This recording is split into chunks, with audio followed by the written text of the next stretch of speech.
Kijk en luistertoets 2015, Engels, kaderberoepsgerichte leerweg en gemengde en theoretische leerweg, Videodeel. Dit onderdeel bestaat uit 2 delen. Het eerste gedeelte gaat over Beatrix Potter, tekenares en schrijfster van kinderverhalen. Er komt eerst een voorbeeld. Lees nu de voorbeeldopgave.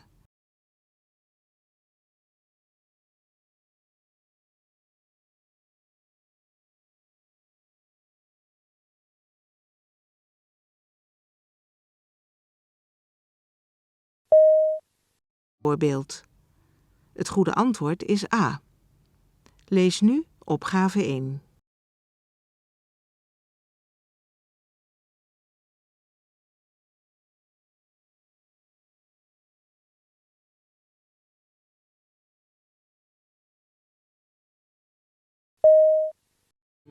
Beatrix's fascination with biology and the emerging science of botany was to become an important inspiration to her.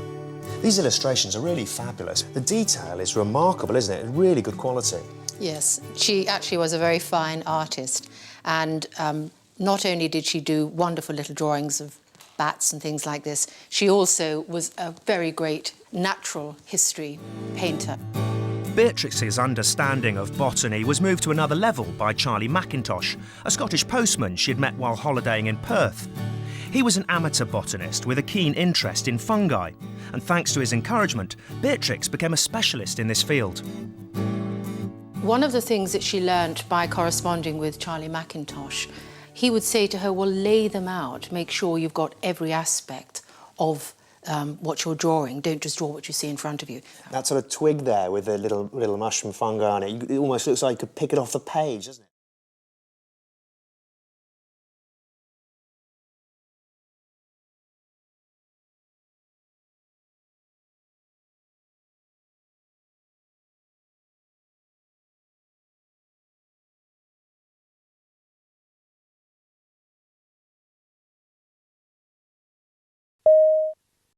Finding no outlet for her scientific studies, Beatrix began to channel her creative energies into fiction.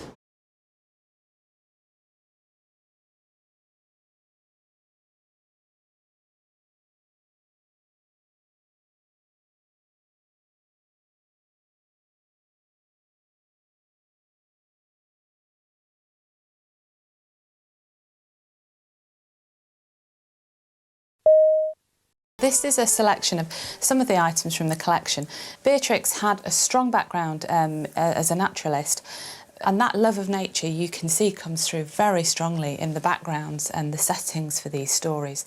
And how much did the lifestyle and the landscape of the lakes influence her work? We've got some images here that show this. Here, for example, you can see Beatrix herself makes an appearance in the background there.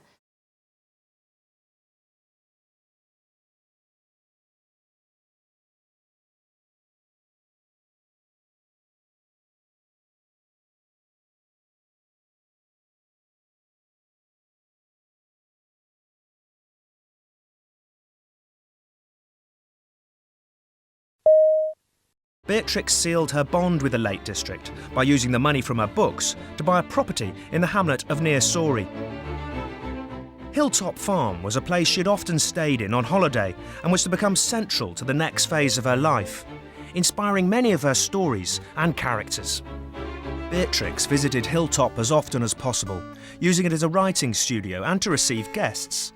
But it wasn't until 1913 that she would finally move to the Lake District permanently.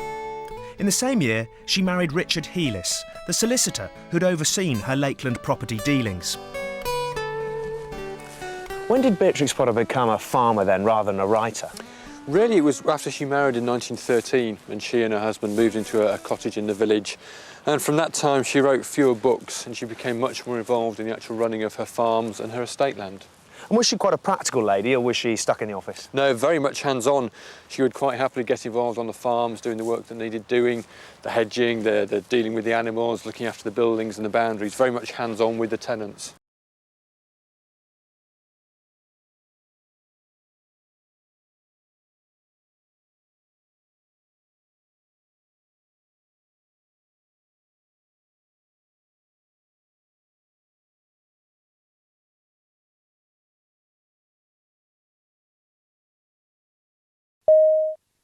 Tot zover Beatrix Potter.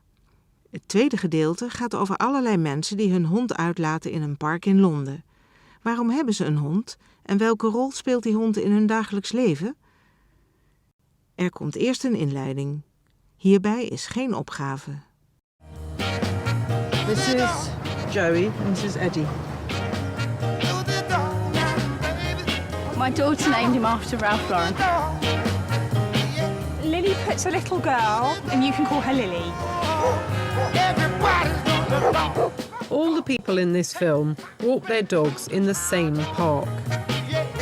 Hampstead Heath is the biggest green space in London, and hundreds of dogs are walked here every day. So why do people have dogs? And what role do their dogs play in their daily lives? Dit was de inleiding. Lees nu de volgende opgave.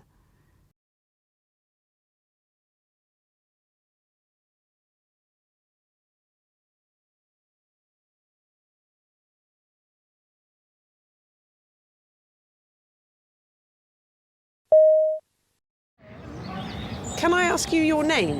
Yes, it's Guy Pope. And I can see your dog collar. Yes. So, are you a local vicar? Yes. Is the dog allowed in the church? Oh, he comes to church on Sundays, but he believes church is for biscuits. When people see you with a dog and with a dog collar, what's their reaction? I actually find I talk to a lot of people on the Heath who I wouldn't otherwise talk to, and end up doing quite a lot of pastoral things on the Heath because people talk as we walk dogs. It's amazing the things that come out and we're able to talk through as we walk the dogs.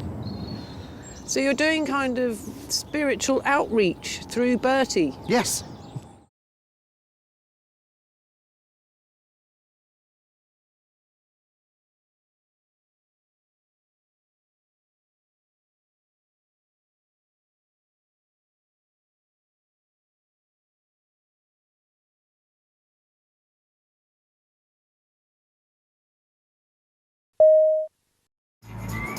What kind of dog is he? He's a Dog de Bordeaux, French Mastiff.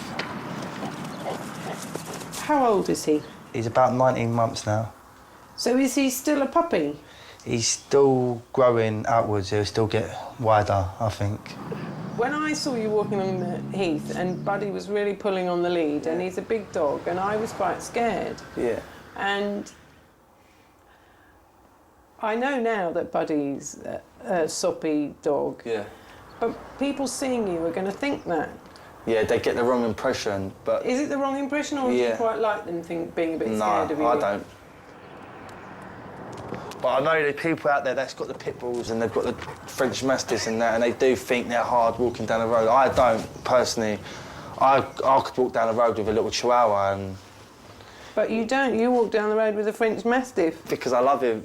I've got him for free.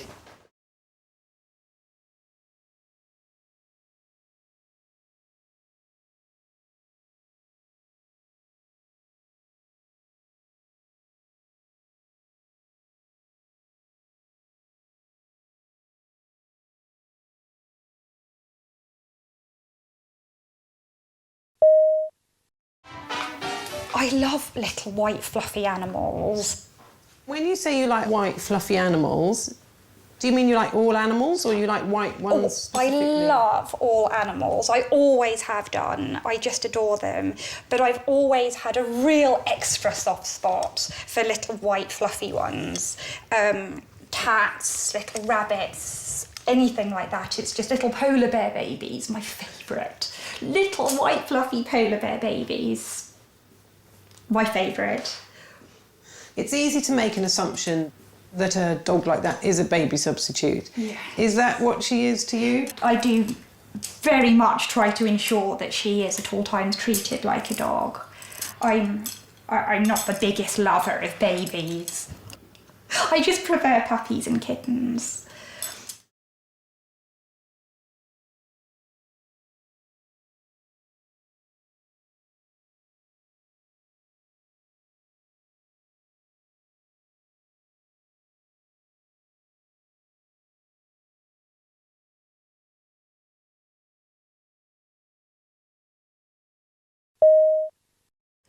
we go. There we go. Lily's wearing a very beautiful harness. I've just been playing with crystals and making a few bits and pieces. And is that going to be a business, or what is it you're actually doing? Well, it's a collection that will, if all goes well, it'll be launched and for sale, and it will be extremely high-end, very exclusive pieces for doggies. Well, the collars will be entirely hand-stitched, and each collar will have a matching leather lead with a matching embellishment, but there'll also be a jewellery chain lead, and that's just hundreds of Swarovski crystals and pearls. How much is a lead like that going to cost? They're probably looking at around about £500–600. What about clothes? Are there doggy clothes? There's a few little coats, jumpers, a few dresses as well, just for the red carpet occasions.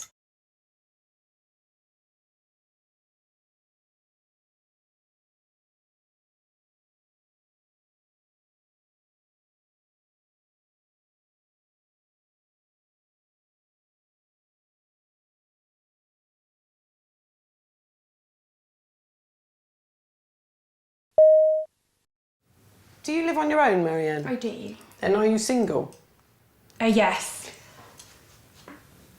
I don't know whether you've ever cohabited with a partner, but how is it different living with a dog than living with a person?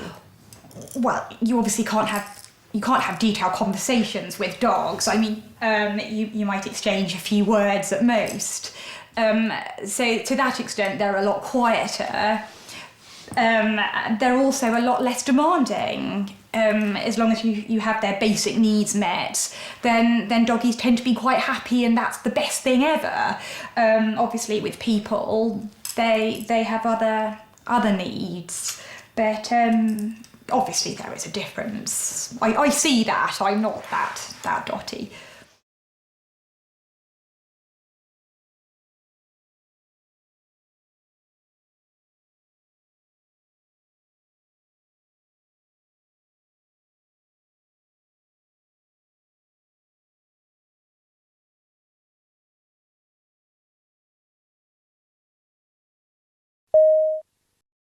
As well as having recently acquired an Alsatian puppy, Dave and Kelly are also expecting a baby.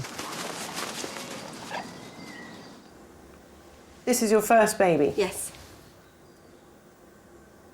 And have you read any books about having a baby and combining it with having a dog? Yes, we have a book that's called, I think it's called Your Dog and Your Baby, and it's just rules that you shouldn't leave your dog alone with your baby, and just well, that she should have her own, kennel per se when things are erratic with the baby, and so. If someone said to me, never leave your dog with your baby, that would make me think twice about having a dog with a baby. Has that made you think twice? No. In theory, never, trust an animal. They do have, wild sort of instinct. I think she's on her way to being a highly trained dog.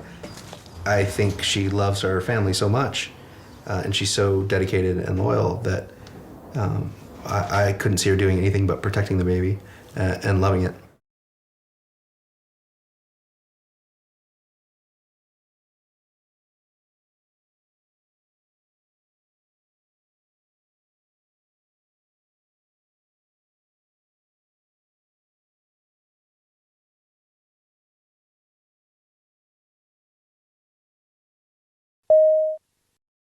Are there special instructions for what to do so the dog doesn't feel jealous or excluded?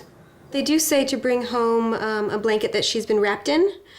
So when Dave comes home, in between me coming home, we'll bring a blanket and have her sniff it and have her with the scent of the baby. So when I actually bring in the baby, that it's not a shock. Yeah, let her sniff the baby, sniff the baby's head to allow her to introduce herself to the baby and get to know the baby a little bit by, sniffing around and seeing what's going on, instead of keeping it a mystery and keeping it away. And we're going to take an inclusive approach.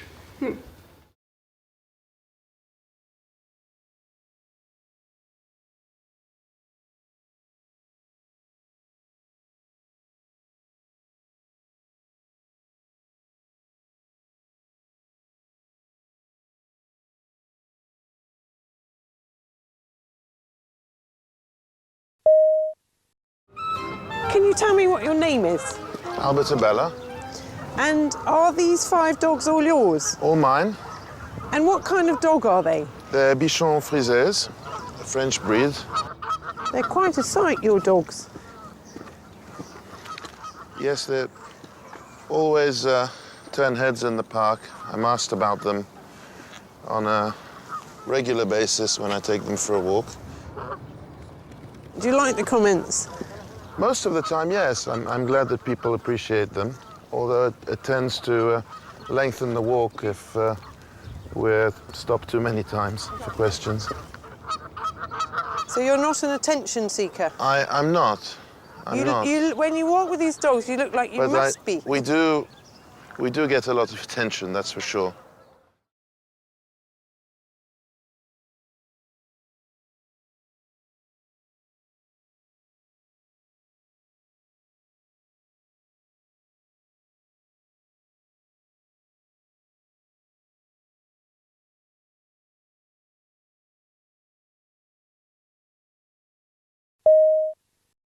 What is the name of your dog? Her name's Bluebell, but I call her Bella. I walk her on the heath nearly every day. She thinks this is a little bit of Pembrokeshire. I lived there for 25 years, and we had a big, big garden and pond. Yeah, it was really nice. My 3 children were there, and I had a lot of dogs there. I used to breed dogs. So the only thing I brought from my home was my dog. I left everything else. Jilly now lives in a homeless hostel, half a mile from Hampstead Heath.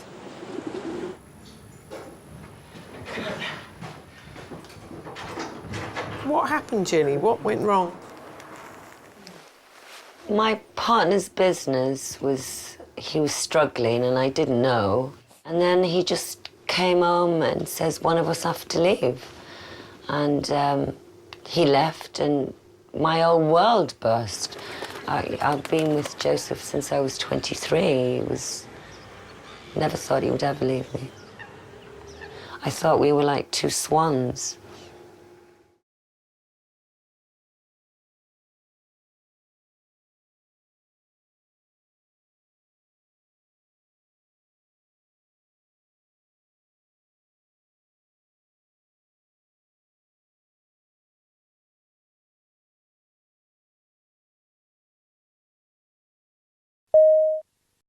What's your name? Martin.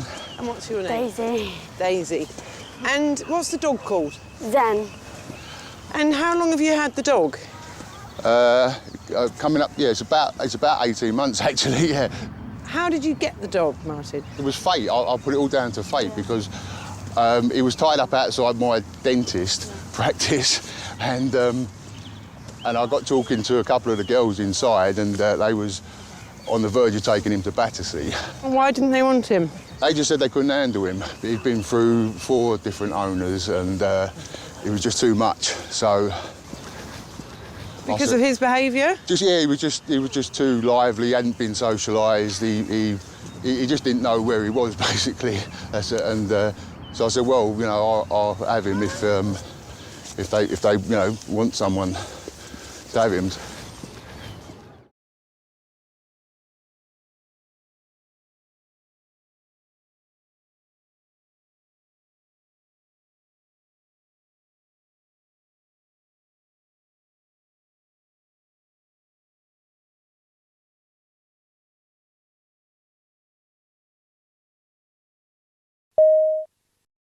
So tell us, who's this?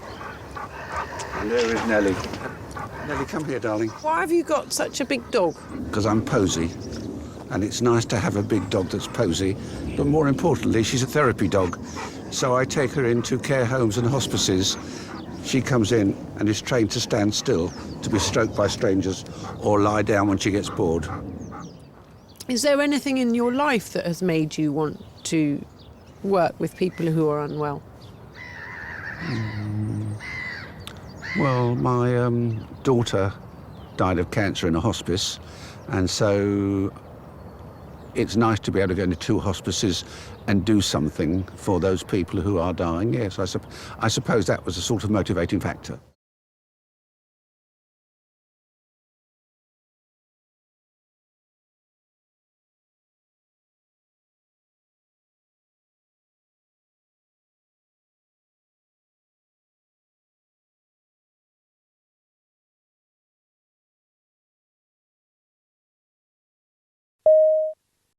Einde van het videodeel.